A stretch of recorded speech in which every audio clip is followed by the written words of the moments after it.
Bueller.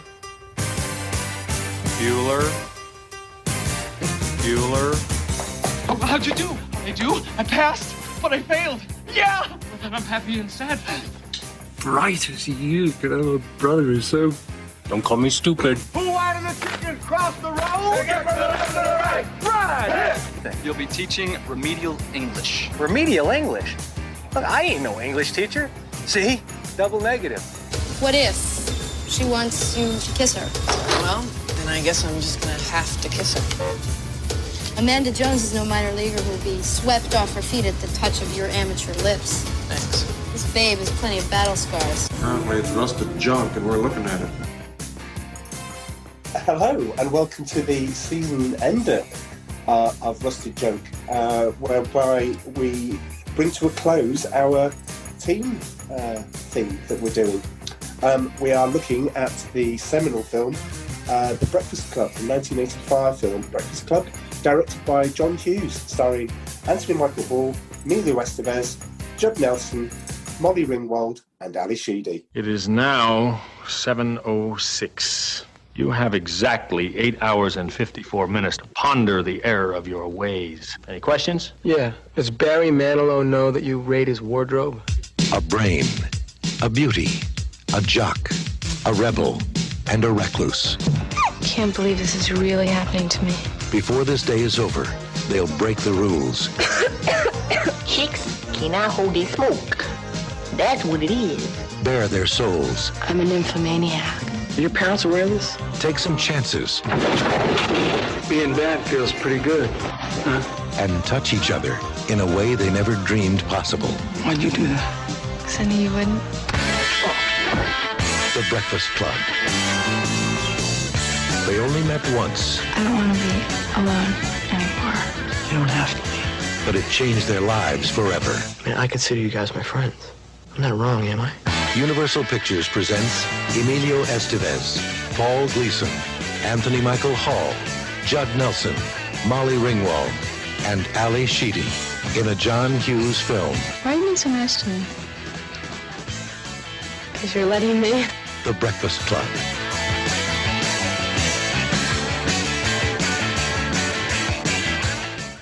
Well, there we have it. The Breakfast Club.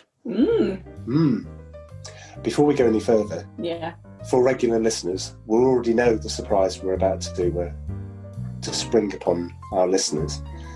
But we are joined by our, I don't know, do we call them, we're not sister podcast? No. No, not Friends. Our friendly podcast. I am over the moon to introduce Joe Hogarty and Taylor Catcher from the WDWNT Nerd Alert podcast, our good friends. Welcome. Great to be here. Super excited. Go on, say it with a little bit more gusto. I was just following Joe's lead. It's really great to be here. It's fantastic being here. No, I was going to say it's kind of nice being a guest for a change and not a host. It's way easier, right, Joe? It is so way easier. And Charlie should know this too, because it's like, I always feel like it's like you're driving a car and you're trying to focus on the road. But like for me, there's two brats behind me in the back seat. Are we there yet, Joe? Yeah, they're basically are we there yet? And I'm trying to them with your arm going at the back seat, swatting them. Stop mucking about. Pack it in, you two. Now, my thing is I'm trying to stop them from talking over each other. He stole my toy. That's true. And they both have a lot of toys, too. Oh, brilliant. So it's definitely fun anyway, and appreciated being on here. This season has been John Hughes heavy, only because if you talked about teen films, then it's probably the place that we started on this. We've missed out a couple of his, but it doesn't really matter because at the end of the day we've got the main ones, and I think in this one we've got the masterpiece. Have we? Well, have we? Well, this leads me on to the next one.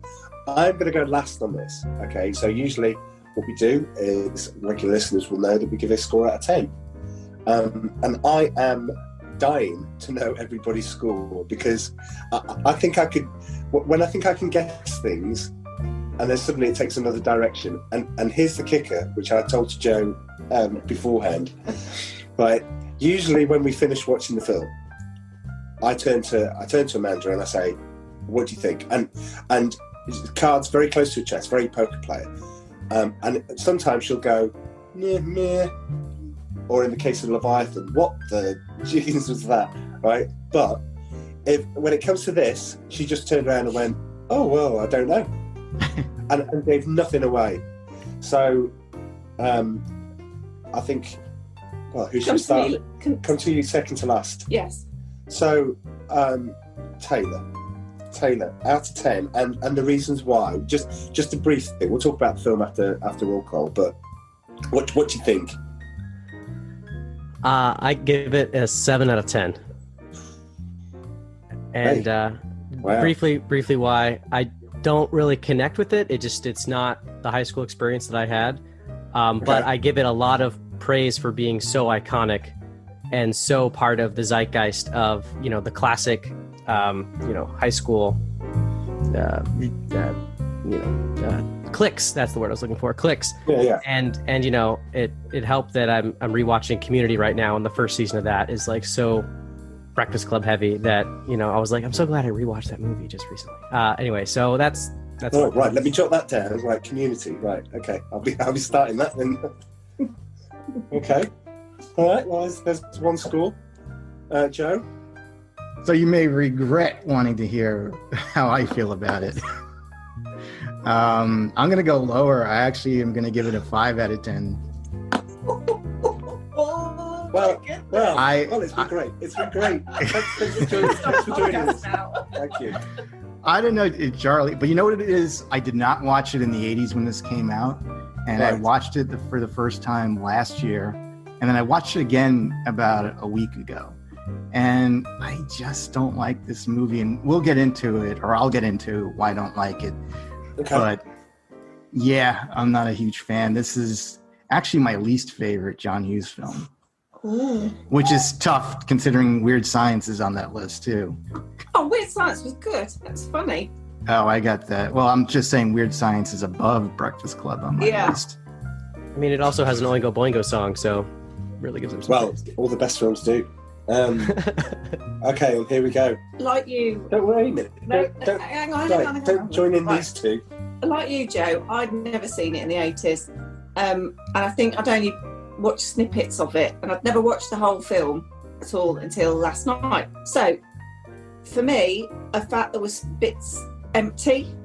I felt a little bit not quite fulfilled. I kind of watched the trailer before and thought, oh my God, that looks an amazing film. It looks like really good fun and engaging and blah, blah, blah. I just couldn't get it. So I'm giving it a 6, I'm afraid.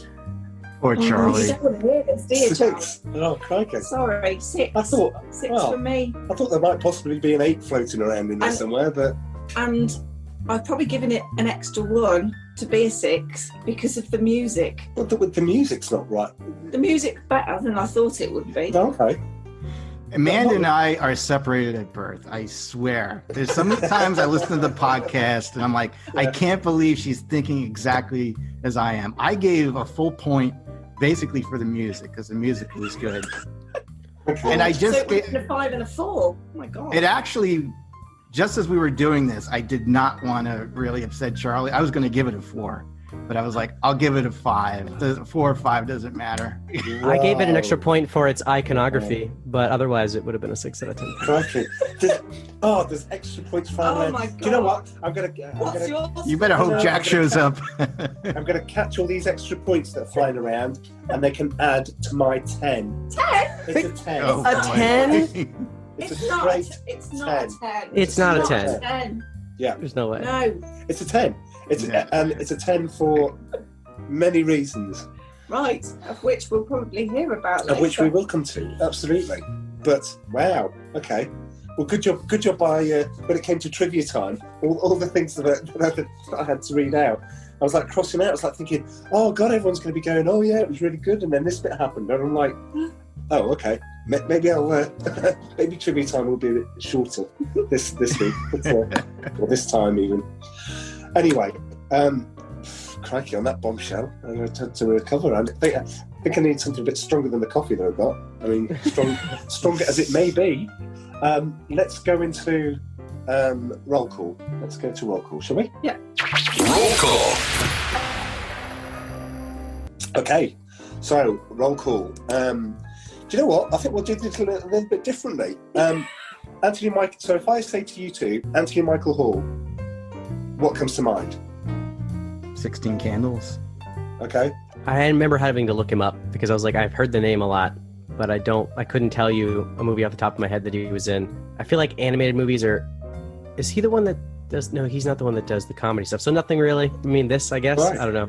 Okay. The 80s? So when you saw him in Weird Science, you kind of liked him in that. I did. I thought he played a very good character in Weird Science. Yeah. And so you think he played a better character? I see. He did that weird voice thing again. I see. Yeah, and since like we did the podcast about Weird Science, we then watched a documentary about Weird Science, and he'd been watching a lot. Someone asked him where that voice came from. You know, when he's like, so he goes to the club and he gets drunk, and then he has that voice. yeah. Well, he was watching a lot of Richard Pryor comedy, and he was kind of imitating that kind of thing. And that's where his line comes from in this film. When he goes, "Chicks cannot hold their smoke." That's what it is. That's him doing the Richard Pryor line, which looks it's very much out of place, really, in that sense. And I give that still a 10, by the way. I'm not giving anything away. So for me in this film, he was bobbing along, and then when the storyline kind of like when you had that kind of moment where you weren't really expecting to understand why he was in detention on a Saturday morning, the fact that am I allowed to say? Oh yeah, I mean the fact that they found that gun and flare gun. Well, what turned out to be a flare gun, but he got an F. And he couldn't possibly live with himself having an F because he's an A student in. Because he got it in science. shop. Because he got it in shop rather than we got it for anything else. He's supposed to make the elephant where they pulled the trunk and the light came on. I'm glad they've seen the film because, because otherwise let's just ramble on about this elephant with this light thing. So Anthony Michael Hall, he started out as Rusty Griswold in National Lampoon's Vacation. That's right. Yeah. Okay. 16 Candles, Weird Science, Breakfast Club, obviously. Then you got a 4-year break, and I don't know if you were obviously if you didn't know a lot of. If you take the Anthony Michael Hall in 16 Candles, then you watch Edward Scissorhands in 1990, and you go, wait a minute, the boy Winona Ryder's boyfriend looks a bit familiar. And he bulked up a bit and he put some muscle on and stuff like that. And you were like, whoa, that's the guy from The Breakfast Club. And it's literally only 5 years ago. And he's also in a film of 6 Degrees of Separation, which we've discussed before. He's very good in that. Very good in that. Will Smith in that one too? Yeah, that's right. It's Will Smith. It was an ensemble piece. It was only 4 of them in it. Will Smith was taken in by Donald Sutherland and Stockard Channing. And Anthony Michael Hall played Will Smith's gay lover. So yeah, so it was all a setup. That was very risque back then. Yeah, it was, and it's very. I mean, it still holds up. I mean, it more than held up then. It still holds up now. It's a really good film. I mean, I always refer to that. If anyone wants, they look at Wild West and think Will Smith was a one-trick pony with Men in Black. Go and look at 6 Degrees of Separation and go and watch him act. That Independence Day. That wasn't acting. He got the alien out of the spaceship. What, Welcome to Earth? Yeah, he welcomed to Earth. It's like the famous line. It's an iconic line. It is. Okay, your next test, Emilio Estevez. Oh, I was going to say one last thing about this Might Impress Taylor, about Anthony Michael Hall. He was in The Dark Knight. That's where it was. He's the, is he the newscaster. The newscaster, yeah. That's where I was like, that's where I saw him recently. He's the newscaster. Yeah. He interviews, was that guy the Riddler? Or supposed to be the Riddler? The guy, the accountant that was going to rat out. The accountant, yeah. I don't think he was supposed to be the Riddler, but yeah, he interviewed the accountant, and he was in all of them, but like just on the news, which was pretty cool. Oh, right, okay. Wow. Sorry, I missed that one out, especially with you guys. Blimey. Sorry. We are from Nerd Alert Podcast. I just want to remind you. Yes, indeed. Well, I've got a special one, especially for you, Taylor, right at the end. Okay, there's one that's designed. When I looked at it, I went, "What?" Anyway, we'll get to that. Emilio Estevez, the Mighty Duck Man. Yes, absolutely. Yes, Mighty Ducks. Joe, I'd say the same thing. Mighty Ducks. That's what I know him for. And didn't he do that movie with Charlie Sheen where they were? Stakeout. Oh no! I thought you were going to go Men in Black. Oh, the garbage one. The garbage Men one. at Work. Yeah, Men at Work. Yeah. Men at Work is it? Also, I heavily remember him from Night at the Roxbury because they keep shouting his name. Because have you seen Night at the Roxbury with Will Smith and Chris Kattan? So it's an SNL skit they made into a movie similar to Wayne's World, and they the whole time they're always telling this story about they're trying to impress girls in line to get into a club, and they're always like, so there I was waiting to use the payphone, and this guy turns around and tips his hat just like this. You know who that guy was? Emilio Estevez, the Mighty Duck Man, I swear to God. And I was like, Emilio! He was like, Emilio! Anyway. It's, well... Oh, this is adding another dimension. It is. This is amazing. Thank you. I was going to say, well, I've got the films here. I mean, Repo Man is where he first started, and Repo Man is a classic film. It's an Alex Cox. Never heard of it. Oh, really, really good. What's in the boot, or what's in the trunk for our... Not what's in the box. St. Elmo's Fire, which Ali Sheedy was in, and Judd Nelson was in the year before. Same year. By, what's his name? Was it? No, it wasn't. John Hughes? No. No, no, it wasn't. He was in the Stephen King film Maximum Overdrive.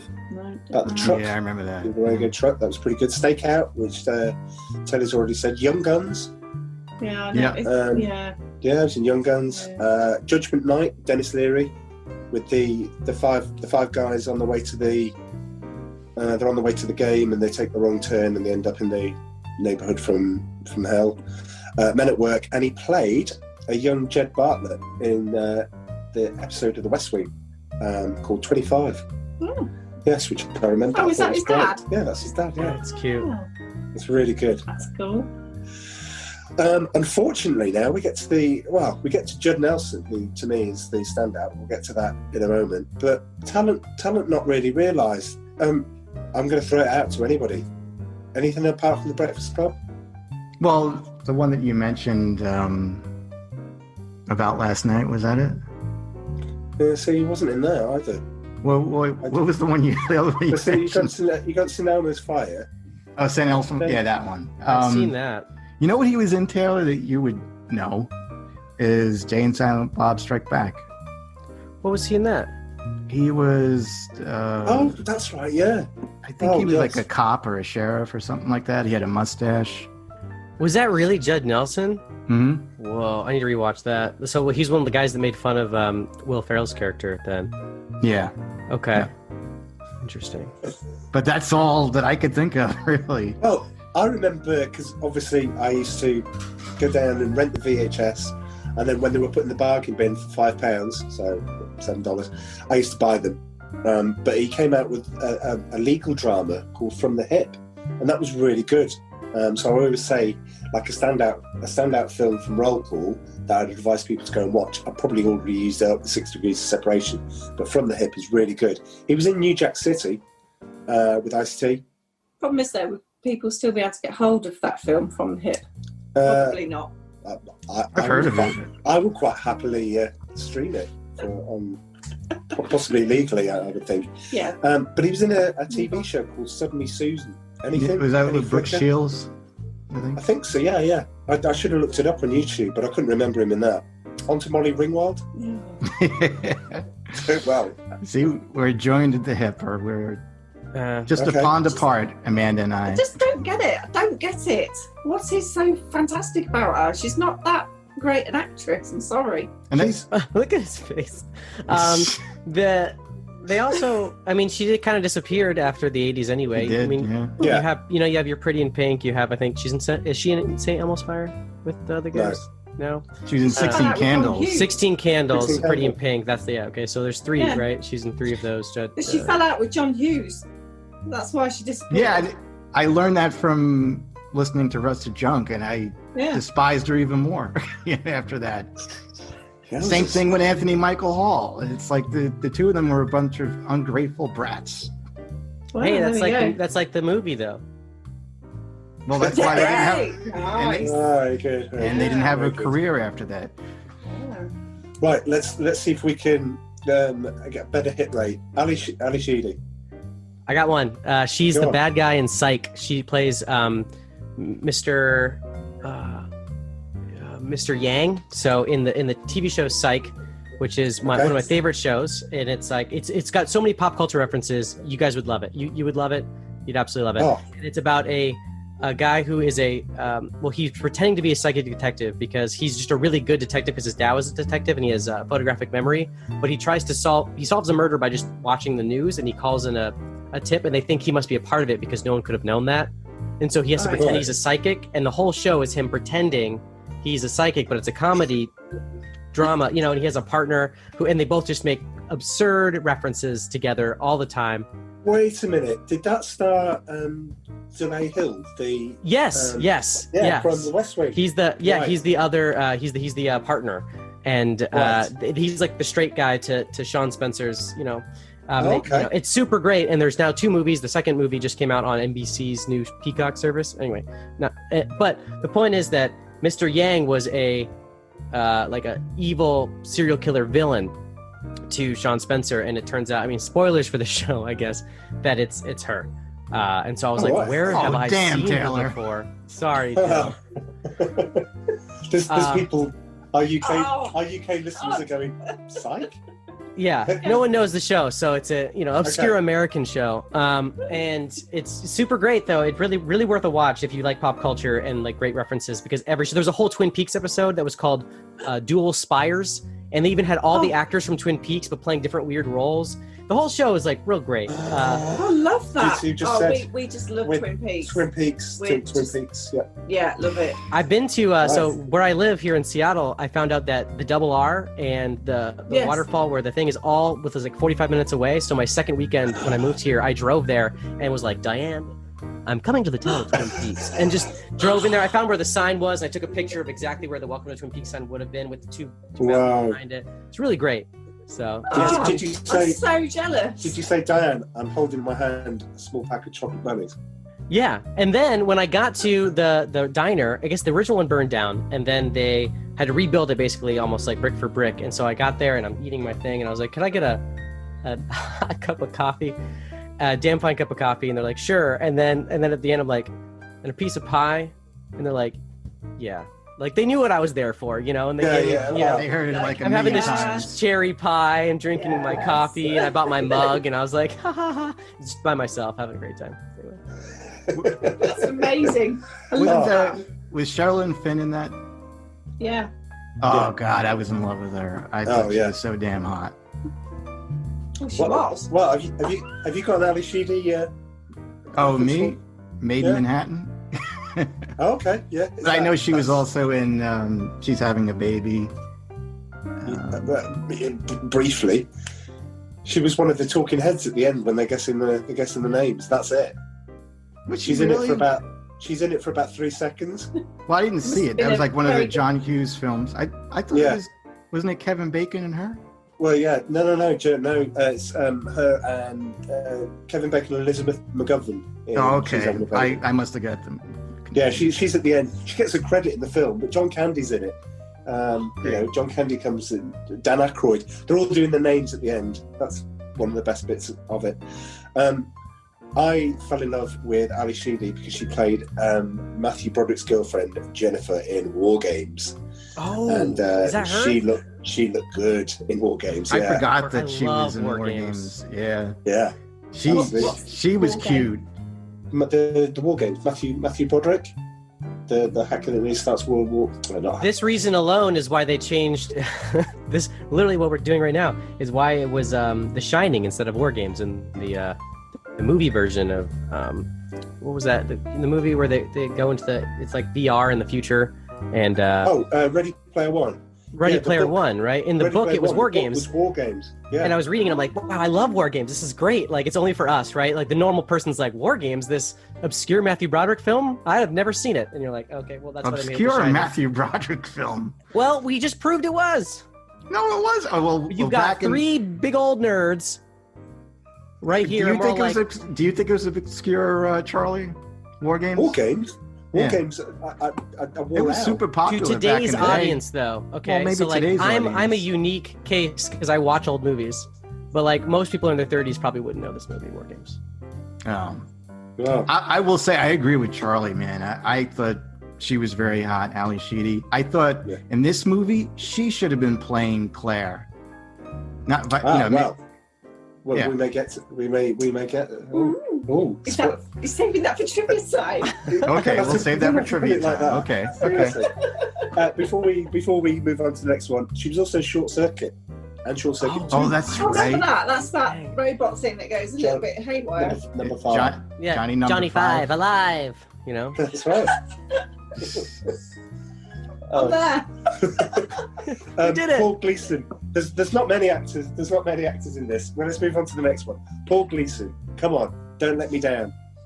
I'm gonna let you down because Either of you can chip in and tell me one other thing that seems to be in. I've seen him in other things before. I know for sure. Was he in Animal House? Well, no. Can I give you the line? Yeah, go ahead. We're going to need some more FBI guys, I guess. Oh, he's in Die Hard. Yeah. He's the jerk captain. Yeah. Oh man, I knew it. I was like, where have I Dwayne seen T. this guy before? Dwayne T. Dwayne T. Robinson. Yeah. Yeah. Oh, But when I man. was looking it up, Great. he was also the private eye in Trading Places. That ends up in the gorilla suit at the end. And Oh obviously- yeah. Okay. Yeah. Man, okay. So he, You know he what's was in interesting? that. I thought about his character, at least in the beginning. I can understand why they've cast that guy who is the Skrull from. He was also in Ready Player One. He was the bad guy in Ready Player One. He's the Skrull in. What's his name? Captain He's Marvel. director Krennic. Crank him. He's like the new that guy. Like Jack's you know, coming like, on. Sorry. Yeah. To me, I was like, man, that's a similar role to. I started out liking his character and sympathizing with him, kind of like when I rewatched Mrs. Doubtfire recently, going, well, I mean, I think that Sally Field's right here. But then he did some weird stuff halfway through this movie, and I was like, no, I don't like this guy anymore. I was like, no, he's a jerk. I don't like him. I was like, all right, you know what? Yeah, he's just there. He's bored all day. He doesn't want to be here in detention with these kids. And then I was like, oh no, he's not a good person. So never mind. No, he was actually my favorite in the film, actually. Oh, he played. I mean, they all play a great part. It's Jack Neely. Yeah, here he is. He's like that guy on the fence. You're R2D2. All right, that's a little better. Hello, everybody. Hello. Hello. How are things across the pond? The pond is all is good here. Well, it was good until everyone gave their scores. Oh yeah, ask Jack for his score. Maybe this will change the scales a little bit. Dave, help me, Jack McCarthy. You're my only hope. What's your score? Score on. What would you give the Breakfast Club out of 10? Out of a 10. Hey. Out of 10, I would say I would give it maybe an 8. When did you watch it recently? There's the 8 that I was looking for. There was the 8. Well, I see one of you is happy. When did you last watch it though? Oh, geez, whenever it was last on. See, that doesn't count. You can't count that. It does. That's covered in nostalgia. There's so much Vaseline of nostalgia on that answer. It's just like slathered. Up. It's so fuzzy. It's like you can't. It's like you can't see Mrs. Doubtfire underneath all the pie. You can't tell it's Robin Williams. I think I'm forgetting that I probably saw this in the theaters when Taylor was still a twinkle in his mother's eye. True. Not even that.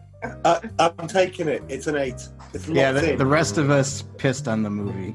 We didn't like it at all. And then some. It's a classic. How did you not like it? I gave it an extra point because it was a classic, Jack. Wait till you hear this, well, Jack.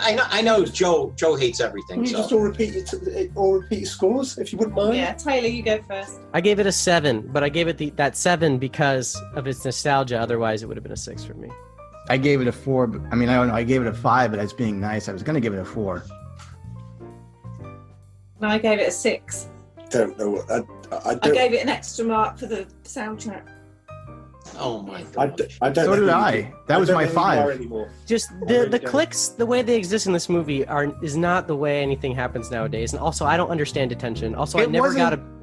It wasn't the way it happened back then either. That's what we'll get into. That's what I want to discuss later. Yeah. I'm excited to find out. I think the new Power Rangers movie, if anyone saw it, is a better Breakfast Club. I think controversial. It was good, right? And it's the same concept. You got the smart kid that was in there because he had an explosive device in his locker. You have like the hot girl who's there because she was really mean and did something. Well, she didn't skip school from, I guess the other was like so let me get this shopping. straight. Taylor, you're upset because the movie did not follow the stereotypes enough. No, it had stereotypes that I don't feel are appropriate to high school. I'm just surprised Taylor just mentioned hot girl. That's what her character is. She's the hot girl. I know, but that's so unlike you. Hey, we're talking about the 80s here, okay? I'm trying to use the lingo at the time. I'm still surprised I'm speaking to you all, apart from Jack. I thought Fast Times at Ridgemont High was a better representation of high school. Joke. Okay. Right, I'm on a loser here. But anyway, thanks for joining, Jack. It's strength in numbers, eh?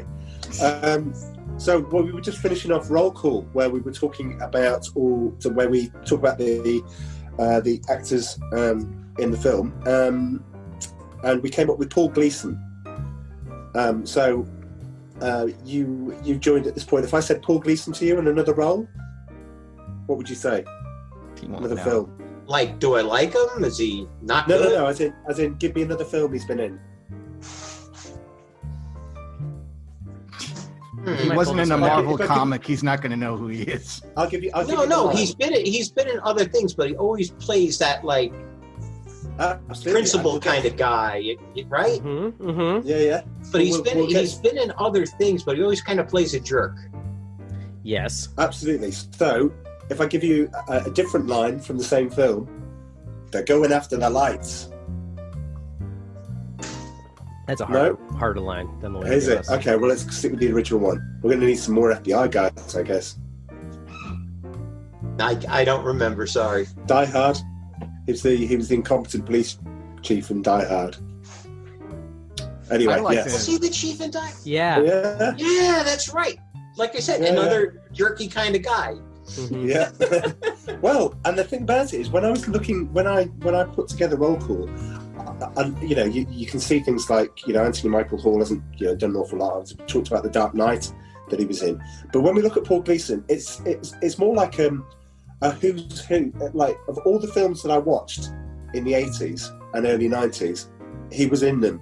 So the list is Remington Steele with Pierce Brosnan, Scarecrow Mrs. King, Cagney and Lacey, Hardcastle and McCormick, which was amazing, Hill Street Blues, Magna, Miami Vice, The A-Team, Dallas.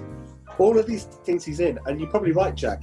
He plays the same character in all of them, because how could he not? Because it doesn't make any. Anyway, that's Paul Gleason, and the last one on the list is John Kapelos. Who's that? Yeah, the janitor. Oh, Yeah. I actually liked his role. The janitor was my favorite character. Me too. Sure. I liked him too. Okay, and now this is going to be there's a question for the three of you. So, what's first one to answer from a Nerd Alert point of view? What's he been in recently? Couldn't tell you. I don't know, honestly. He played Jack Ruby in The Umbrella Academy. Oh, I don't watch it, unfortunately. I watch it. Which one was? That's why I said this one's for you, Taylor. I know, but which? Jack Ruby shot. What's that? Oswald. Oswald, yeah. Oh, he was that old, like the gambler guy or the mob guy. Whoa. Yeah. He looks way different now. Yeah. And again, a bit like Molly Ringwald, he was in 16 Candles and Weird Science, and not a lot else, really. He was in 16 Candles? Yeah. What was he in 16? He was the groom.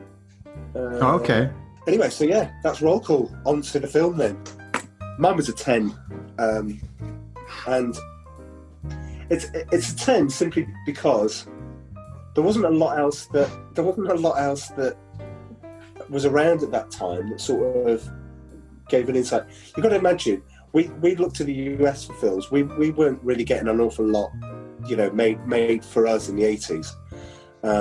We got all the stuff. We got Back to the Future. We got Goonies. We got all of those sorts of things. All of the absolute classics. That I think we were still making carry-on films at that point. I think we still were. Really bad. We still had Monty Python films, but I mean, they weren't exactly designed for kids. So all of the stuff that we were getting over, and I guess for my mind, The Breakfast Club gave me, I wanted to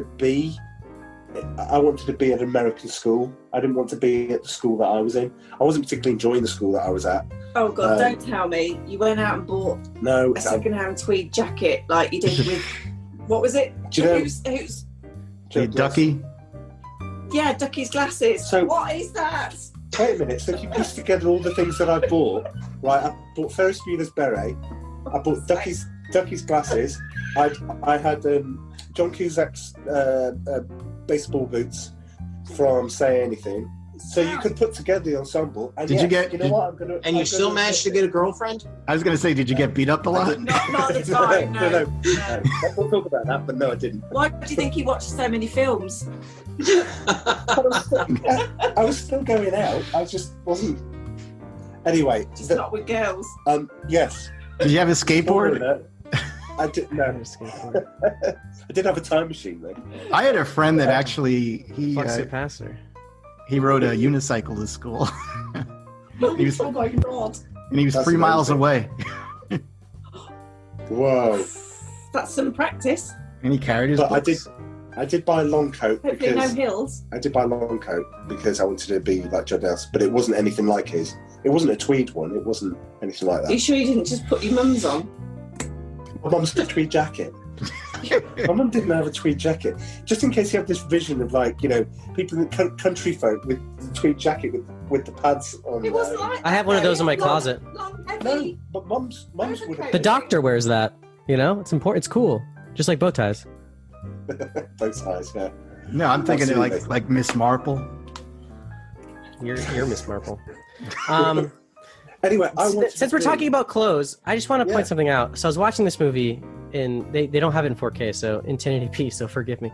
And the undershirt that Judd Nelson has, who his character, right, he's supposed to be lower income, right? Like that's kind of like the thing with like parents that are. And his undershirt is the exact same quality and the same undershirt that Emilio Estevez, who's definitely not supposed to be the same. And it really pulled me out of the movie. I'm telling you guys, like the costume designer just was not he had like the same, it was like this thick, really nice, like, when like long underwear when you go skiing. That's what pulled you out of the movie. I was but it just doesn't make any sense. Like also Judd Nelson was wearing clothes like I wear literally every day in Seattle. Like I was like, okay, this guy's just like wearing clothes, like he's got. Oh my God, that's amazing. That's what people wear in Seattle. Everyone wears that outfit, and so I was just really confused. I was like, I don't understand how his outfit. And my girlfriend kept going like, it was different than like you can't say that on this show. And I was like, I'm gonna say it. Stop but really, focusing on his shirt. Just watch the movie. No, but the undershirts didn't make any sense. Like, I just am really upset at the costume designer because they were both these high quality long underwear. Like it was like stuff that you'd wear under skiing. It was really nice. I was like, how do they both have such clean clothes? Anyway, what about where did he get those earrings too? Insight. Normally. Let me just say, I thought they were all spoiled brats. Every single one of them. I couldn't sympathize with any of them. Every single one of them. First of all, what was it? Molly Ringwald's characters. What's that? Yeah, like Molly Ringwald's character. Poor me. I'm so attractive. I'm so popular. My life sucks. And then you got the jock over there, who's, by the way, Emilio Estevez. That guy has got zero range. He might have negative range. They were also all 35, I think. Yeah, they were all. It's a tough crowd. He was just like. But he was, I will say he's a typical jock, because usually a typical jock, like in school, like the girls would go, oh, he's so cute. And then you talk to him and go, whoa. It's like they had no conversation in them whatsoever. And that's basically him too. I don't know. I thought he had sympathy. I think the pressure on him, I understood they all had pressure, but I think what happens though in the future is they're all successful. I mean, that's the whole thing. It's like, I know high school for me was a living hell, and I'm sure it was for a lot of people. But if this was a realistic high school movie and they were all in detention, this is what would happen. All of them, except for Ali Sheedy's character, would gang up on Anthony Michael Hall's character and just, bother the hell out of him in class. No way. And they would feel so cool that, they were just beating up on him, making fun of him, throwing things at him. That's how high school was. And the most realistic part of this movie, too, is when he asks, what's her face, Molly Ringwald, will we still be friends on Monday? And she says, no. That's what high school was like. Yeah. So all those kids were in the same classes when I was in high school. We were all in honors. So if you were in football, you had to be in honors. If you were like a smart, let's say you were the hot girls or whatever, they were in honors classes. The smart kids like me were in I only had A's in high school. I never got a single B, right? Honors classes. All of these kids would have already been friends. It didn't make any sense to me. Well, that's why this country is so messed up with all these pampered kids. What? Okay. Well, no, because what I was going to finish with is I wanted to be at school with these people. I didn't want to be at school with the people I was with. I'm watching this and going, so I want to be there. Question for you then, Charles. Yeah. What clique would you have been in? Who would you identified with? It feels like when they're asking me the rest of it to get on with your parents, it doesn't matter what answer I give. If I give the answer what I'd like to have been, but I was so polar apart from, I'd love to have been Judd Nelson's character because he's the rebel. Everyone would love to be him, but no, it's very, very few. He would throw you in a locker. That's what he would do, and he probably did that. Threw me in a locker at the time, yeah. And he probably did that to Anthony Michael Hall the next day. On Monday. Yep. No, they all agreed at the end they were going to be friends, Joe. I think it's full of crap. Movie. No, that doesn't exist. I mean, I had a situation like that where I spent like the summer with this really cool girl and everything, and I was like, can we hang out in school? And she said, well, let's be secret friends. Then she stuffed you in a locker. No, she didn't stuff me in a locker, but she was just stuck up. You know what? I can't curse on this podcast, right? No. That's really good. Well, we can bleep it out. But yeah. Secret friends. So if I see you just... What's that? Did you continue being secret friends with her once you got back to school after the summer was over or not? No. I never had anyone say that to me. Secret friends are basically when you see me in the hall, don't say hello. Yeah, don't I have to assume. Yeah. I have to assume. Say hello, don't say hello because you'll just damage my street cred. Yeah. Yeah, Taylor, again, you're coming from a different time period. Yeah, I was like, schools were meaner back then or something. I don't understand. Yeah, no, like we used to get bullied all the time. I think schools were a little... I mean, I was like completely pantsed in the middle of the courtyard once, like everything just pulled down. Like things were still bad for me, but like cool. It still wasn't the same like level of I don't know, like clickiness. Is that Melvin? Did they actually take Melvin, completely Melvin, yeah. Did they take your underwear down too? Yeah, the whole thing, because they wore a belt from that point on. Oh God, that's all. So you guys don't pretend like I'm like from like some peaceful time in high school. High school still no. sucks, Now I'm picturing you like in high school in the middle of like the football. I was also field. like 130 pounds and like looking younger, like 2 to 4 years younger than everybody else. So like it's still though I just didn't ever see the complete outward animosity. It was always like that. Also, that guy was like a guy from like a class that was not the main. He was like an outlier. It wasn't like them. Like even the coolest, one of the coolest guys that was he was the captain of the wrestling team. He was on the football team. He was in the honors classes. He would play. We would talk about World of Warcraft like in our like calculus class. Like it didn't really matter where you were. Everything was kind of related. Okay. It's just like there was still bad things happen. I guess throw it back to you. Before I throw it back, Jack, what would you? I think I'd like to have been John Nelson. I was probably Anthony Michael Hall. Probably. I was probably closer to him than any of the others. I'd like to think I had a little bit of Ali Sheedy's weirdness in me, but I certainly wasn't any of the other two. Let's see. I don't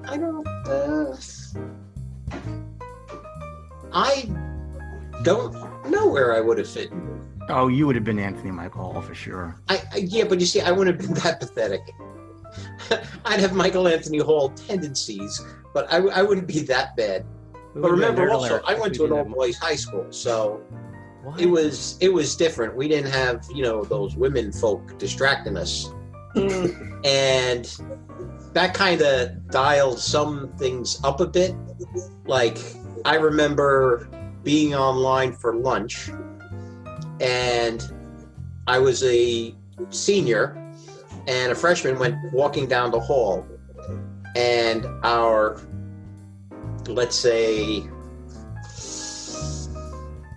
our student overlord, who would watch over us, Mr. Murak was his name, and he was a retired Army sergeant, master sergeant, and he basically ran things in the lunchroom area. So this freshman walks past him one way, and then he turns around and the freshman is gone. And Murak basically yelled, "All right, give him back." And this little guy came like flying out of the crowd somewhere and just like flopped onto the floor, And of course, all of us kind of laughed. But things like that would sort of happen, like when problems broke out in the lunchroom. It was that classic food fight scene you'd see in movies. Except sometimes a chair or two would be thrown around as well. This is why. And mind you, this was a good school I went to. Was it Catholic too? It was a Catholic all-boys high school.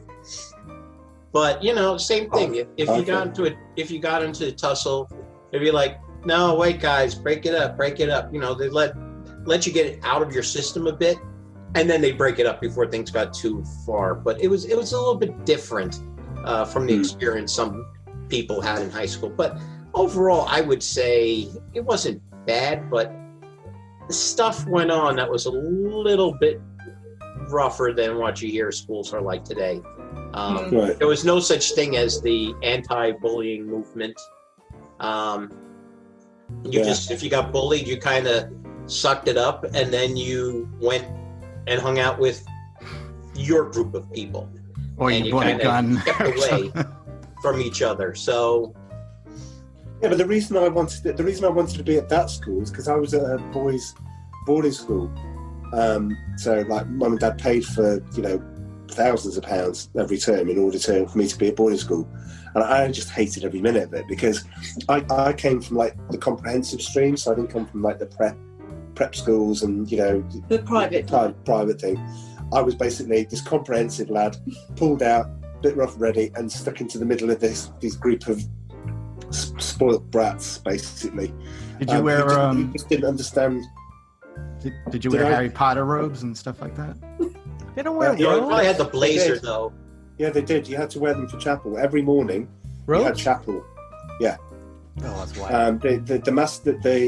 The teachers wore the robes. The sixth form wore robes.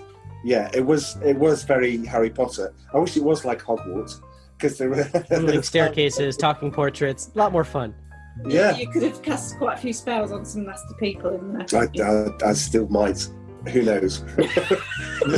As long as you pass your OWLs, you'll be fine. But yeah, the chapel, the dining room was pretty much looked like the Harry Potter dining room. The chapel pretty much looked like it was called Ellesmere College. You can look it up. It looks exactly the same. Lovely little part of Shropshire. Did professors wear like graduation caps? Yeah. Oh yeah. And you had to when you sat. Oh, so you ready for this? This sounds a bit like the army. When you sat at the table, so you sat at benches. If a prefect or a teacher sat at your table, you then had to change how you ate. You had to. So if you were eating, so let's say you're eating with a knife and fork, or something like this, then you had to regiment it. So you had to lift your arm up and put the food to you, and then back again. And it was like this sort of conforming and respect for the for the elders, I suppose. That's a bit crazy. And it's Yeah, no weird. thanks. And you always hope that the prefect never sat at your table. I mean, what happened in reality is it very rarely happened in the sense that the prefects all sat with themselves, the teachers all sat with themselves. But there were the odd times when it does that. And if woe betide you, if you didn't change your eating habit, You got because kicking. you would have got detention and a kicking. Got a kicking by the You've never prefects. I'll just leave it here. I'll just leave it here. You'll never experience psychological warfare like you will at a boarding school. I tell you. Was Definitely. detention 8 hours on a Saturday? That's also something I didn't That understand was, too. I agree, Taylor, 100%. That was ridiculous. Detention's more like, so what would happen is, I didn't board, so I didn't stay there, thank goodness. So you'd get dropped off in the morning at 8, you'd have to be in chapel by 8:30, at 9 o'clock, and then school would finish at 4, you'd then have to do 2 hours work before you could go home. Then when you got home, you had 2 hours work to do at home, and then repeat. What's it? Edge of tomorrow. Live, die. Yeah, live, die, repeat. Yeah. So, I was going to say, getting back to Taylor's point, the 8 hours of detention on a Saturday, never heard of that. And like, what did they do? Did they try to blow up the school? I mean, because that's we when saw you would what have they something. I know what they tried, what they did and everything, which again was ridiculous. A lot of things that they did. But that's pretty harsh to have someone stay for like a full 8 hours on a Saturday. And it's harsher even, I think, for the dean to stay there. Yeah, that it guy just stuck their own makes no sense. And I never had detention. What do you do in detention? Can anyone tell me? After school, you have to stay like for an hour. And I guess you just sit in a desk and you can do homework, but you're going to miss your bus and all that stuff, and then you put your life in danger because at that point, you have to get home, and you can get mugged, and you can get stabbed, and all that stuff. So that's what detention's like. Well, see, the thing about it is, if your detention was that bad, you'd have to go and do it in the headmaster's office, and the headmaster had a cane, and he liked to use it. So yes, you never. That only ever happened to me once, but anyway, we're digressing. We're here to talk. This isn't a therapy group for me, but yeah. Anyway, you're joining the Rusted Junk crossover episode where we're bringing out all our teen tragedies. Well, let's rip open those old wounds, and eventually we'll all just start crying together. I'm sorry, Charlie. Continue with the format of Rusted Junk. I'm gonna have to pick you up, Joe. They're not all. I'll give you the sport brat. The sport brat is Molly Ringwald. Okay. Yeah, she's spoiled. The rest of them aren't. And Ali Sheedy. Ali Sheedy, at the start of the film, her parents drop her off. Okay. They then brake suddenly. She gets out the car. She leans forward to say goodbye to them, and they just drive off. And Ali Sheedy must be pretty much. You get the feeling that when she says in the film, she drops all the hints. My life is unsatisfying, and all the things that she is. She's a kleptomaniac. She's a pathological liar. She's all of this sort of thing, right? It makes me think that she's like unwanted child, and she's absolutely spot on that her home life is pretty. It's just pretty much non-existent. She's just looking after herself. She's amusing herself. Yeah. But I guess my problem with her is that she's really attractive. And I think that if she was in high school, even if she was eating boogers all day long, there'd be a line of guys. Okay, but that's because she's an actor and it's a movie. Well, she was miscast. No. That's why. Yes, she was. Do you not think the end of the film that when she was, put the makeup on and everything, she was beautiful before that. Exactly. And I always have a problem with that because it's just out of place. It's almost as if we need to make her look like this, right? So that it's acceptable for conforming. Emilio Estevez. And then brain dead Emilio Estevez is like, "Whoa, will you go out with me?" It's so picking up the others, Judd Nelson, who obviously finds it easier to come to detention just to have a reason, because he set off a fire alarm. So he set off a fire alarm because he doesn't want to be at home. He wants to be somewhere else. So his home life is, as he says, it was a better year in the Bender family this year. I've got a carton of cigarettes. It's like, smoke up, Johnny. He's got a cigar burn because Emilio Estevez thinks it's all an act. So, spoil? Well, you can't spoil this movie. He said he's got girlfriends. At one point he says, I forget, but he said girlfriends. And he's a good-looking guy. He's trying to make Molly Ringwald jealous, though. Everybody in school thinks he's cool. They don't think he's a freak. I mean, again, I've seen guys like that in my school, like where they're intimidated by the guy. They don't want to mess with him, but the girls are just in love with him, that they want to be with him and all that stuff. Because, again, it's like most girls, like where they see somebody that's dark and mysterious, they have to be with them. So in that regard, I think that when he leaves his house, he's probably going to get by in his looks. He'll get a decent job, and he'll have things handed to him. Well, we'll talk about that in trivia time, because there was a plan for after the Breakfast Club. But just to bring the last character then, Anthony Michael Hall, who, spoiler alert for trivia time, it's actually his sister and his mum in the car that are dropping him off in real life. It is his mum that's going, fun. Oh, Misty, you figure out a way to study. That's his mum. But from the character, the pressure is enough on him for him to take a flare gun to school, hide it in his locker, and pretty much he knows there's nothing that can happen from that. I sympathize with that character, not to that extreme, but I'm telling you, my grades weren't because I wanted A's. Right. Like I just and what would wasn't. happen if you didn't get? Did you ever not get one? Yeah. I did finally get one B, but it was in college calc my senior year. It's calc 2 basically. Or no, so it was chem 2. But until then, I never did. And I did a lot of. I made sure I did extra credit and everything to make sure I never got an A or below an A. But it was more like I was afraid to disappoint the disappointment of the parents, right? Like, oh, I'm disappointed in you. Like, I know you, it's like they knew I could get an A, so I wasn't allowed to get anything lower. And that's like, it's a lot of pressure, like you're just sitting there and you're just like, I need to get this, and especially if you fail a test or you do a bad test, you're like, how can I get extra credit? What can I do? I remember one time in driver's ed, I washed the car of the driver's ed car to get just that little bit above, so because I was at a B+, Okay. So, but it's not like so easy though. What are everyone else's grades like? What was it? I had a 3.0. I won the math awards for a long time, and Jack can attest. My life in math took a huge left turn when I did calculus with him. Who was that guy, Professor? Todd, something like that. He might have been Professor Todd. Yeah, he was a jerk. But otherwise, I got all A's in math, and that's why I became an accountant and all that.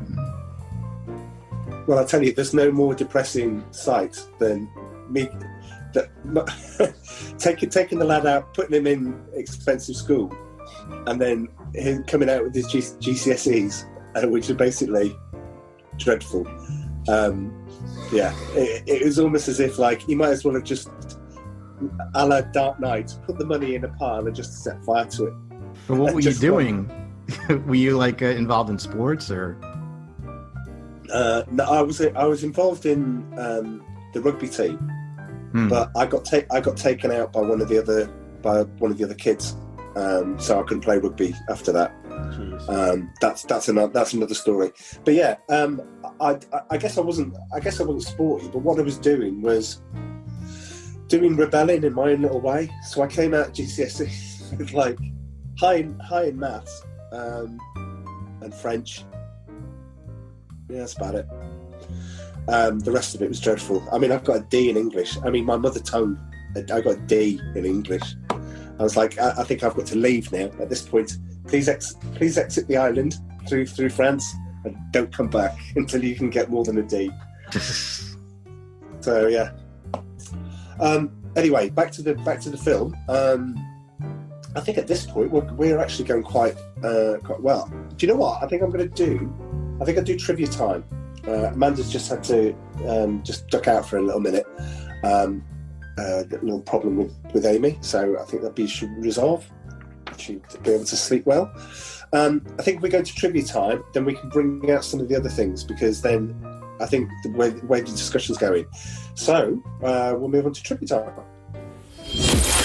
Trivia time. Okay, so I'm holding this up so people at home can't see.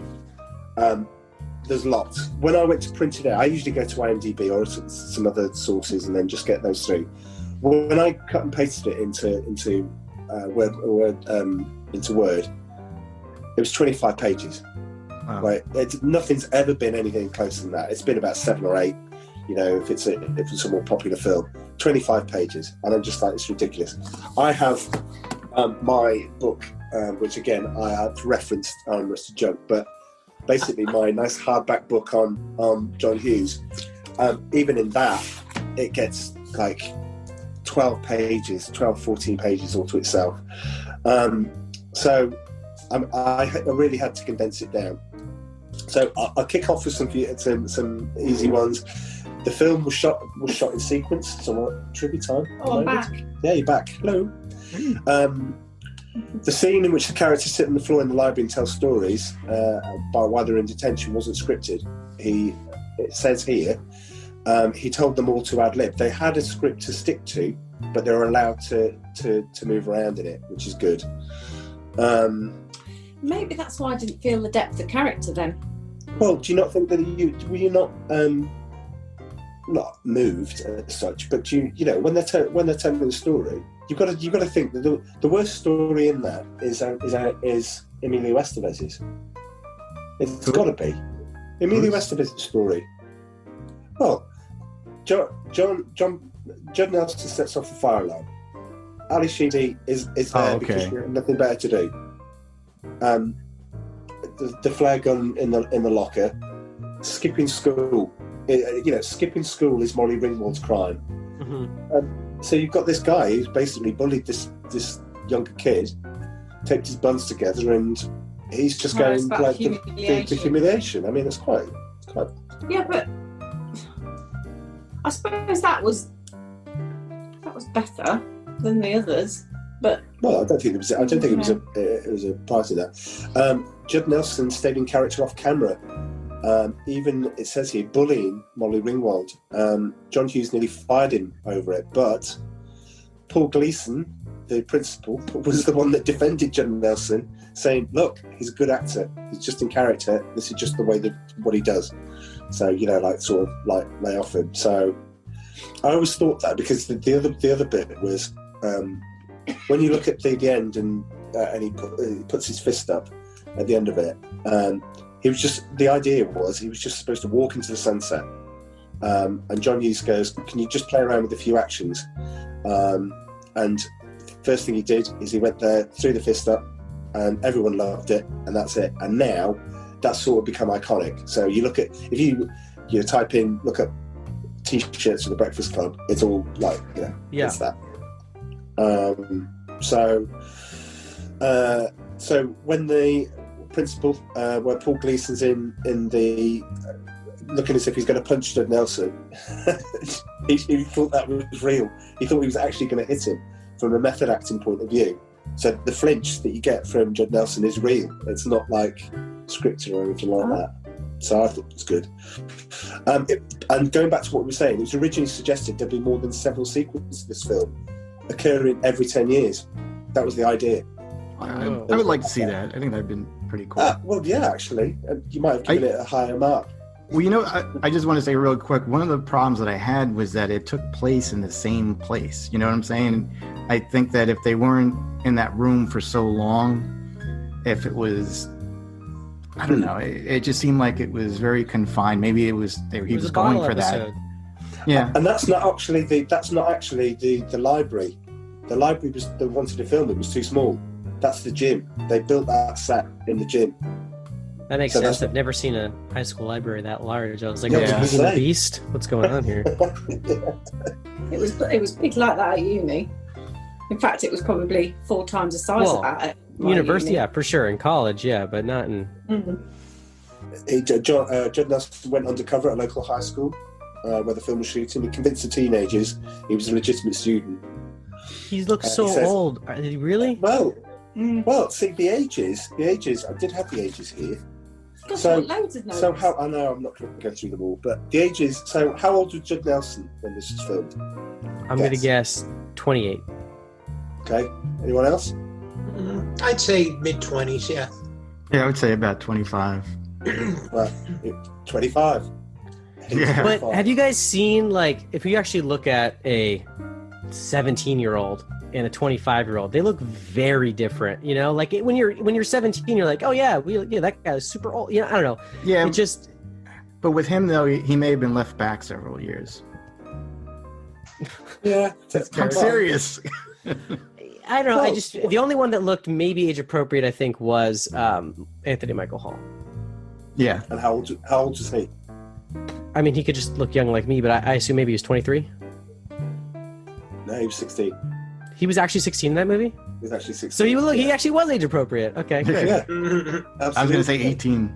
But... Okay, Molly Ringwald. How old was she? Yeah. Yeah, I'd say 22. she was- Yeah, I'd say early 20s. I would say she was probably about 18. 16. She was 16? She was Yeah. also, okay.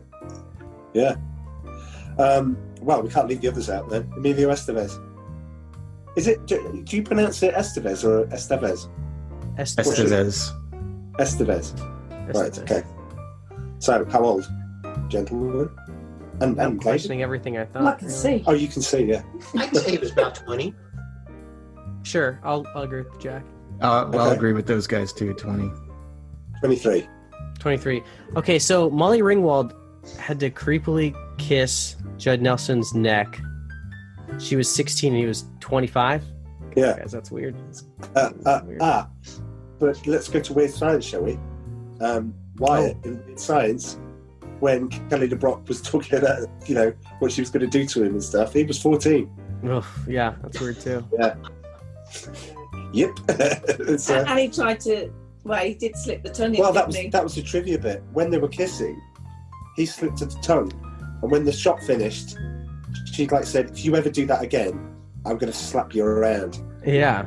And it's kind of like, and I guess sometimes when you look at the trivia, you're like thinking, I have such fond memories of that film. And then when you And watch that that's- scene, you're like going, oh my God, it's happening. It's happening. Right Wow, now. okay, so Molly Ringwald and Anthony Michael Hall were age appropriate for the movie. And they were dating at the time. Oh, were they? In real Really? life, yeah. Oh, I didn't know that. That's interesting. Yeah. Ali Sheedy, last one. What do we think? 19. I go I'd 18. say maybe 18, 19. Let's say 23. She was also 23. Oh, wow. You know who I thought she Yeah. was at first? Have you guys seen the remake of the Josie and the Pussycats movie? Like, Yeah. she's like the girl, the woman who's in charge of the brainwashing, company in that movie. They look very similar as far from. Is that the wrong actress one with Evan Rachel Wood? Yes. Yeah. Right. So okay. the evil lady who actually ended up having weird teeth, or was and then she ends up dating the guy who's actually bald, but he's the other guy, and they realized they were high school weirdos together. Anyway, she looks very similar at that age. I was like, is that her? I was like, this makes sense timeline wise, but maybe. Anyway. See, the interesting thing before we get off the ages is there's the continuity of the film. Anthony Michael Hall had a growth spurt. So if you watch the start of the film, he's the same height as Judd Nelson. But then at the end of the film, because they shot the whole film in sequence, it wasn't like they shot one and then it was back. It was all shot in sequence. Because of that, when they're all doing the song at the end, like that, he's taller than Judd Nelson quite considerably. So he has a growth spurt during filming. That's fun. That's a fun fact. He had the same thing happen to him in Vacation. In National? Did it? Oh, yeah, right, because okay. they had to reshoot the ending of Vacation because audiences didn't like it, and so when they brought him back, he was taller than Beverly D'Angelo. and before he was shorter than her. Oh, right, okay. That guy's a freak. Love that film. So I'm gonna. So who was originally considered for the role of John Bender then? But the production company could not afford his salary at the time. Do we want to have a? You can throw out some names. Is that the That's the janitor? Judd Nelson. Judd Nelson. Yeah. Tom Who Cruise. did they originally have in mind? Tom Cruise. Charlie Sheen. James Spader. Nick Cage. Oh, that would have been awesome. Yeah. Was he around then? Like, I was going to say the same thing. That was like Moonlight era, right? Like His sister. Peggy Sue Got Married. Who was in? Peggy Sue Got married. Yeah, Yeah. and then I was thinking also what was the Raising Arizona? Raising Arizona? I mean, Moonstruck. Moonstruck, right? Which But I said, and then yeah. well, what about the one they just made a remake that's kind of a musical? Oh, Valley Girls. Valley Girl. Yeah. Oh, wasn't he in Rumblefish with Mickey Rourke? Oh, I don't know. I never saw But that. No. Valley Girl fits that same kind of, that era, like that kind of thing. So. I love this next one. Oh, by the way, also considered for the role was John Cusack, who flew for the audition all the way from San Francisco, I think he said, to Chicago to do that. But Judd Nelson came in as character, and he was listening to the Sex Pistols. He had a boombox and he was listening to the Sex Pistols, and he just put that down and just lit up a cigarette and just acted in character, and they just went, "Yep, we'll take you." John Hughes actually appears in this film. It's not like Alfred Hitchcock or Stan Lee, who makes an appearance. John Hughes is in this film. Can anyone tell me where he is? He's got to be driving a car. But where? But where, Joe? But where? Oh, was he Judd Nelson's father? Oh no, that's not. No, he was older. That guy. Because he's the only one that doesn't arrive or leave in a car. Oh no, I'm thinking of Emilio Estevez. Oh, so it's got to be what's her face? It's got to be one of the girls. Dad? He's Anthony Michael Hall's dad. I thought that the mother brought him. Yeah, the mother brought him, and the dad picks him up, and the dad's okay. John Hughes. Oh, Yeah. okay. Which you I always like that one. So the lipstick trick that Molly Ringwald does, she couldn't do it. So they had to use different camera angles to make it appear like she could. Which I always thought was I don't know if anyone can do that. Do you think? I'm just trying to do it myself. If I had a long lipstick. Or yeah, let's not go that way. It's the same school that's in Ferris. I think I could do that. Yeah. Well, what, the lipstick trick? Yeah. Really? I reckon I could. Okay, I'll let you all know how it goes. That's okay. Let's end this now, actually. Okay, all right. It's the same school as in Ferris Bueller. So the inference is that Paul Gleason is the deputy head teacher, and that Ed Rooney is the head teacher. So it all exists. All of those kids know who Ferris is. Oh, that's interesting. I wish there would have been one Save Ferris sign in the background, kind of like they do in like Arrested Development. Really. Well, he wasn't sick then, True. So he was sick year later. What was the? So this is where it all broke down. This is a good one to break down. I am cherry picking this because we'd be here all night or all afternoon for you. But so Molly Ringwald, Anthony Michael Hall, John Kapelos were all in 16 Candles the year before. Later that year, Hall and Kapelos appeared in Weird Science together. So they were in the club. John Kapelos had the hat with the feather in. Mm-hmm. So Hughes was planning for Hall and Ringwald and him to team up again in Pretty in Pink and Ferris Bueller's Day Off, and have the three of them just keep making movies like that, like Mickey Rooney and Judy Garland made in the 40s and things like that. So one after the other, playing different characters in different movies with the same actor. But Molly Ringwald and Anthony Michael Hall had other plans. While Molly Ringwald did appear in Pretty in Pink, Hall said no to the Ducky role.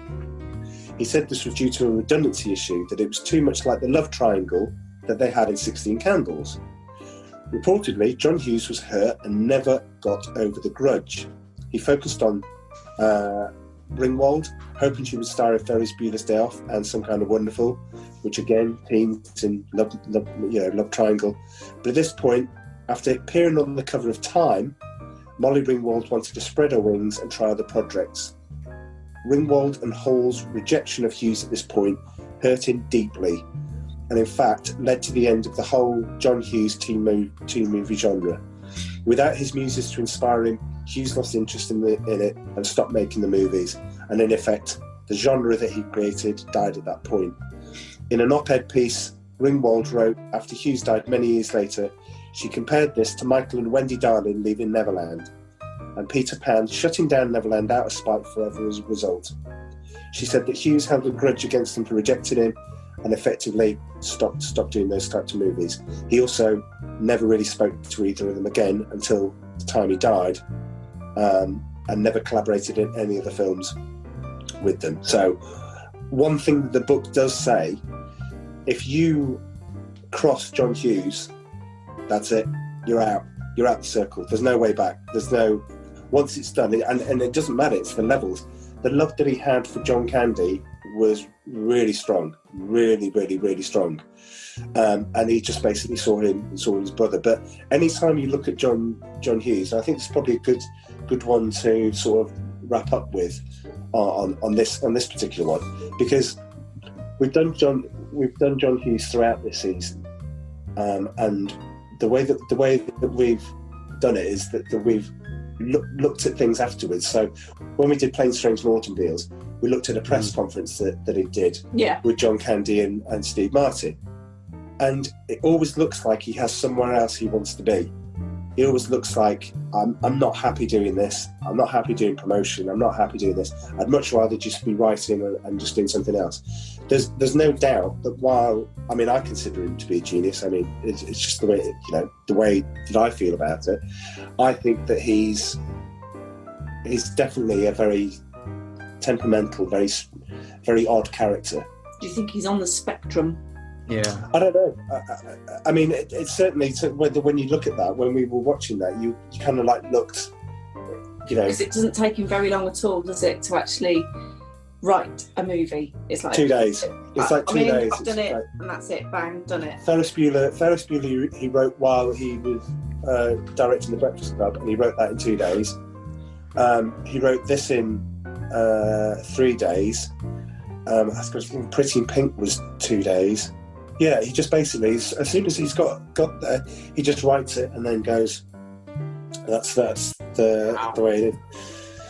So, yeah, Emilio Estevez, the role of his role, other people in consideration, Tom Cruise, Matthew Broderick, Jim Carrey, Michael J. Fox and Rob Lowe.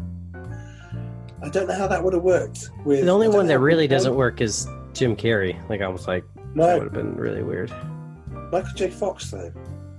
Michael J. Fox. They kind of look a little bit at the time, especially. Yeah, I think Michael J. Fox could have played that role. Yeah. And he, I remember the whole controversy. But was he still? Is Family Ties? Is that the show he did? What was the show?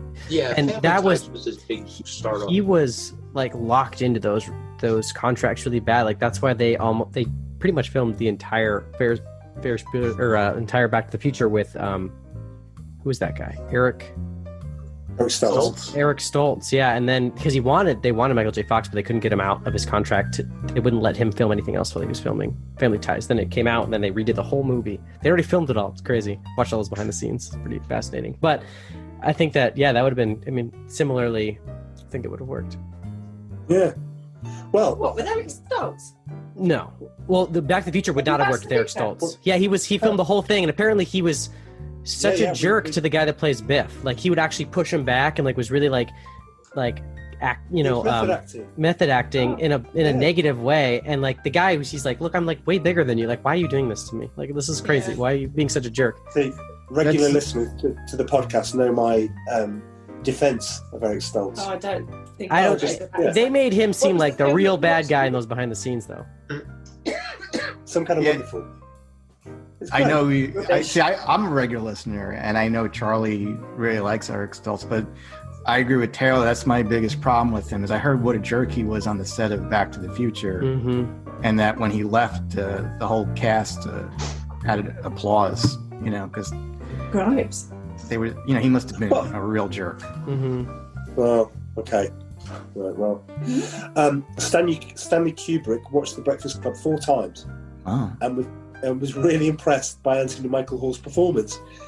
He compared Hall to a young Spencer Tracy, and this I love. Kubrick wanted to cast him in the lead role of Private Joker in Full Metal Jacket. Well, but after months of negotiation, he turned the offer down, and it went to Matthew Modine. Can you imagine? I mean, Full Metal Jacket. Without Matthew Modine, he'd been a lot bigger then, wouldn't he? If he's had his growth spurt and I think he would have fixed the role. Actually, he would have been like the Edward Scissorhands, Anthony Michael Hall, right? I think like me. I think it would work. I think it would have worked too. And you know, I mean, I hate to tell you this, I don't like Matthew Modine in that movie. I mean, I like everybody else. But too woke, is it, Joe, or what? No, not that he's too woke. It's just that I just don't think that. I think anyone could have played it better than he did. That's how I see it. Wow. He didn't impress me, but I love that movie though. Wow. You got anything else for us, or are we? I think we're Are we kind of done on that? Yeah, absolutely. One of the things they said right at the end was one of the main themes in the film was the generational conflict. Vernon despises all of them, because of their youth, fearing not only to be cared for them, to be an old man in a retirement home, but managing the country. So that's the thing he said, is one of these things, one of these days, you know, that's the thing that keeps me up at night. You know, one of these days, these kids are going to be looking after us, and that's where Carl goes, I wouldn't count on it. And you know, I think he's worried about being a joke, really, isn't he? He's worried about being considered as a joke. Yeah. Whilst I was gone, did you discuss the role of the janitor? No, we haven't. Let's do that then. Okay, cool. I found he was actually a pivotal character in the movie. 100%. I thought he was actually very well placed because he was able to disperse that sort of classical janitor. Oh, he's obviously not on a lot of money, and you know, he's probably a bit dim, and you know, that kind of characterization of a janitor. But he actually dispelled that and said, actually, I know what's going on in this school. I know what everyone's doing. Look at Judd Nelson's face when he goes, fingers are in what pies and everything, and you think, oh my God, of course he would, wouldn't he? Because he'd be able to see everything. He'd see what was going on in the offices. He'd see what was going on with the teachers. Yeah, and it's interesting. Students. Did you notice he's a picture? Yeah, I was about to say his picture. He was one of the football stars. Case at the start. Yeah, I didn't realize that. So there's one really old face that's looking young when they're going panning through that school of all the pictures in the very beginning. It seems out of place, actually. Taylor, she was like, she's like, his face is in the thing. I was like, what are you talking about? She's like, you didn't notice the out of place, like different face that was like very specifically framed, and then we rewound, and it was definitely him, like with like his high school, you know, his you know, like your senior photo kind of situation. Yeah. So he was there before, you know. Yeah. I was gonna say similar to Taylor with the whole undershirt thing or t-shirt thing. The thing that kind of like stuck out for me is when Judd Nelson's character pulled the screw out of the door so that it would close. Why couldn't the janitor just fix that? He didn't want to fix that because he was cool. Also, do you guys think that there wouldn't be the janitor from Scrubs, though? This janitor, like 100%, like there's a through line. You know, I don't know if you guys ever watched Scrubs. Maybe not. Yeah. But that janitor is like he knows everything. He like messes with like the staff, but he's like also feared because he's like so like, but you know, and he's a word of wisdom. I'll say that. You know, they're just like, there's definitely a through line there. Oh, I love the janitor from that show. Yeah, he's great. Absolutely. That was a great show. Well, this is our longest podcast. So yeah, I like the janitor. I thought he played a really good role. Yeah, and the way he was like questioning the deputy on, you know, that whole thing about, oh, really? Are the children really going to look after you when you're older? Yeah. So it was like, oh, actually, yeah, maybe I just should kind of tone it down a bit and actually start supporting and helping them rather than being a bit of a div. I was going to say something else then, but it would have been a swear, so I couldn't.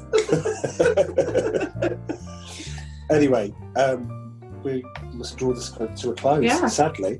Can I ask you one question before you go? Yeah. What's your favorite and least favorite John Hughes film? Well, you'll have to answer that. 'Cause I've watched them all. Favorite, this one. Least favorite. Yeah. Okay. What, including like things like Curly Sue and Home Alone, and things like Everything. that? Yeah. Well, no, just the ones he directed. Okay, so very quickly, regular listeners will know this, but last year I went to see a John Hughes movie marathon. Started at 6, ended at 2 in the morning, and in order: 16 Candles, Pretty in Pink, Breakfast Club, and Ferris Bueller's Day Off, which started just after midnight, which is great. Behind me was a group of like early 20s. I found out they're all teachers, and they leant over to me before any of them started and went, "Have you watched it? Have you watched any of these?" I was like, "Watch, watch near enough every single night." But I said, "Yeah." I said, "But see what you think." 16 Candles is very dated. Very dated. It doesn't hold up much at all. What's your favourite and what's your least favourite? 16 Candles is my least favourite because at the end of it, they turned around and said, "Well, yeah, we had a real problem with that." It's Breakfast Club, but then, I'm a massive Pretty in Pink fan, and Ferris is just incredible. But it has to be Ferris for me. Ferris is my favorite as well. Like the movie Me too. Tough to knock that out at number 1. Mm-hmm. Ferris is just brilliant. It's so well put together.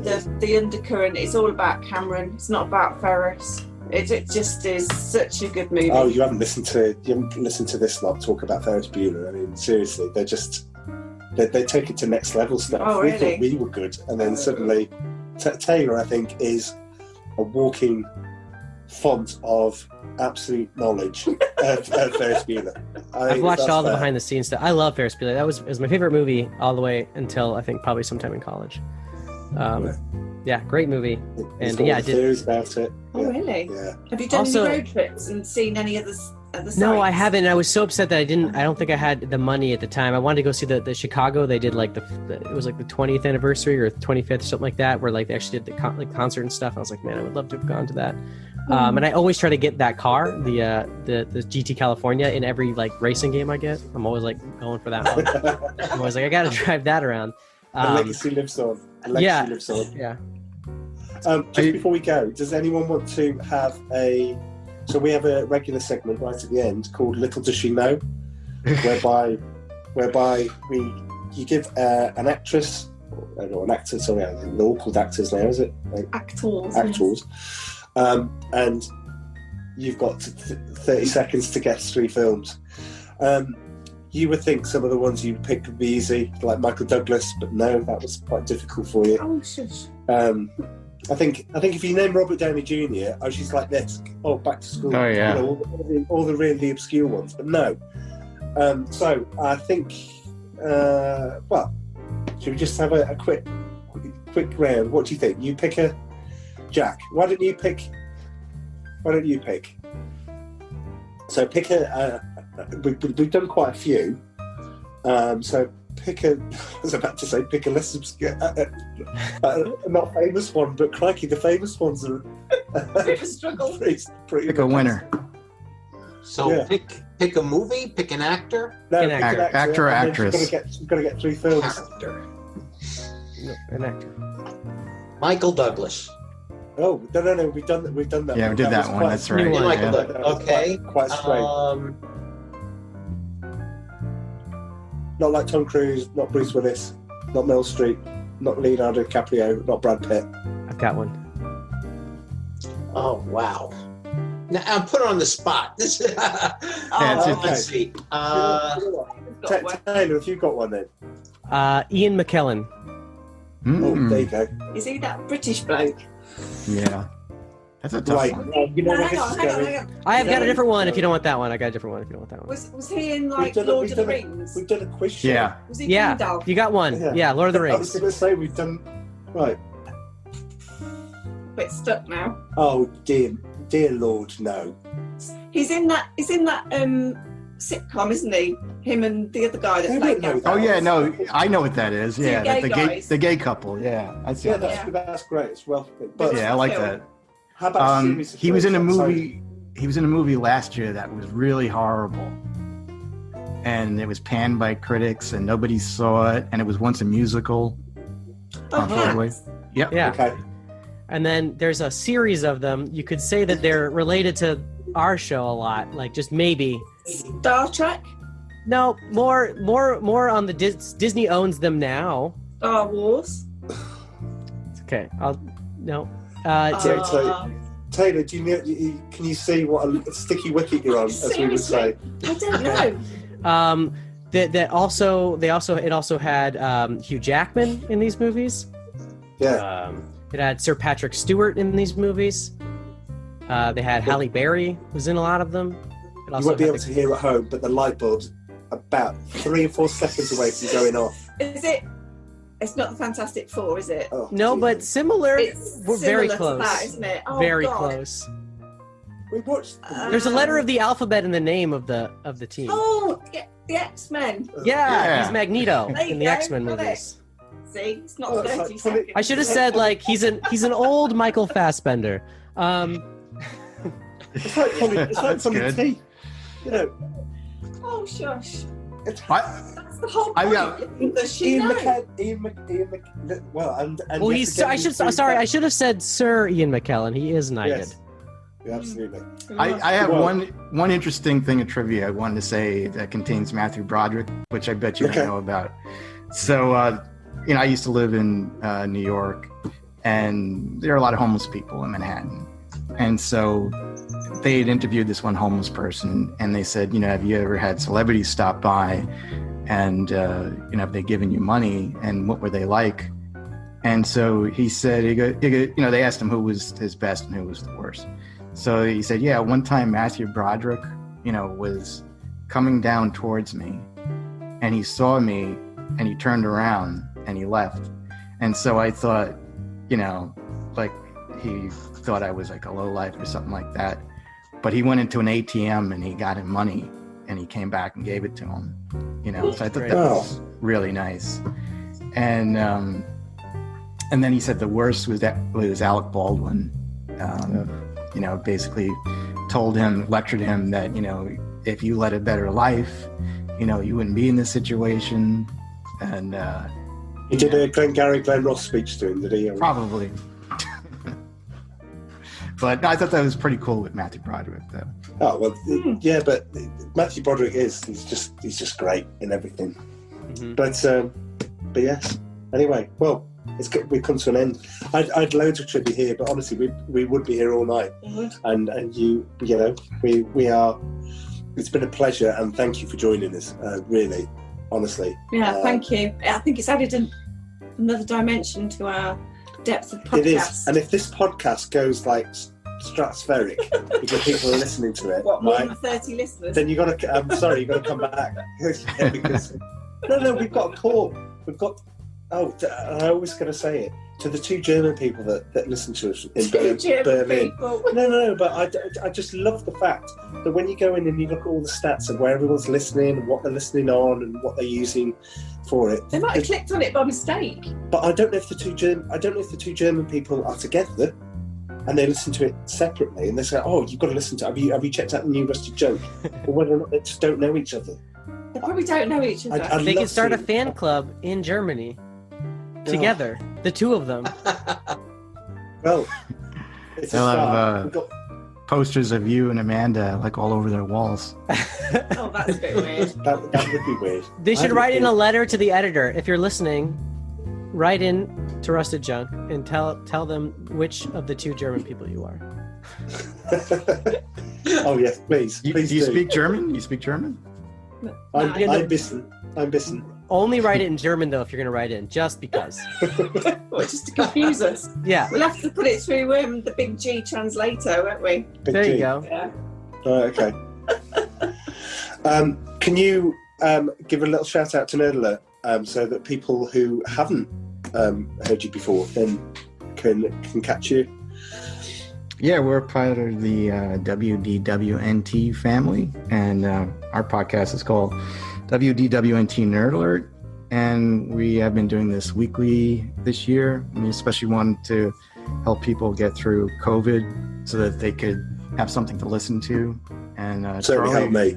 Yeah, and Charlie was definitely someone that contacted me and wished that that COVID would not affect us and that we'd keep putting out the episodes. So we've been trying extra hard to put more and more episodes, and we've been doing some things we normally wouldn't do, but we just want to provide a lot of content for people so that we can do it on a weekly basis. And we've been doing pretty good. This year we're up to episode 36, 37, and we just have a lot of fun with the three of us. It's rare when the three of us agree with things, so that's what makes it a lot of fun, is that we're always, frustrated over each other, and usually it's me versus the world. But Hey, I agreed with you like 3 weeks ago. Jack is Jack's the middleman. He kind of like, sometimes he'll be on my side, sometimes he'll be on Taylor's. There really was a time though that Joe and I agreed. I don't remember when it was, but I remember both of us being shocked that we had the same idea. It was probably Aquaman. It was. I think it was. We both didn't like Aquaman. Yeah. But just look for us, WDWNT Nerd Alert.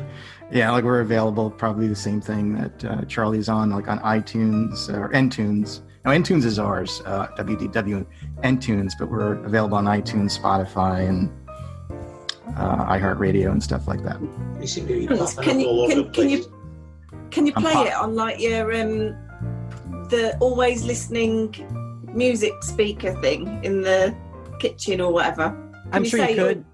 Yeah, I'm whatever. Sure you could. Well, if you kick it off right now. Yeah, if you, depending on what your service is that you have on your streaming service device. Yeah, that's right. Then if you probably if you have it set to Spotify or one of those ones that have the ability to add in podcasts, and you could probably say play.